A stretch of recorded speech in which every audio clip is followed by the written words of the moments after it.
Dans le cadre de la lutte contre les changements climatiques, la RDC se positionne comme pays solution. Plusieurs études soulignent l'impact crucial de sa couverture forestière sur l'écologie mondiale et nationale. Paradoxalement, le pays reçoit moins de financement climatique qu'il ne le devrait.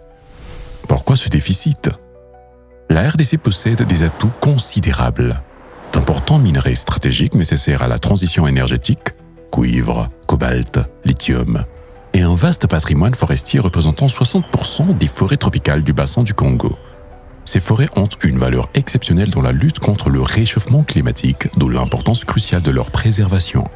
Pourtant, la mobilisation des financements climatiques reste insuffisante.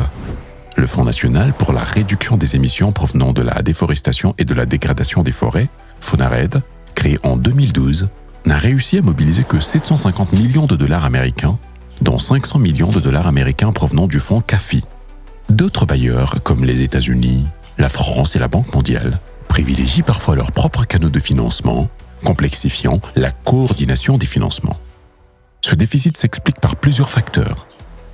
Des contraintes institutionnelles, notamment liées à la gouvernance et à la corruption, limitent l'accès aux fonds. L'architecture internationale des financements climatiques, privilégiant l'atténuation, désavantage également la RDC au profit des pays industrialisés. La préservation des écosystèmes implique des coûts économiques et sociaux importants, d'autant que ces zones regorgent d'autres richesses naturelles essentielles au développement du pays.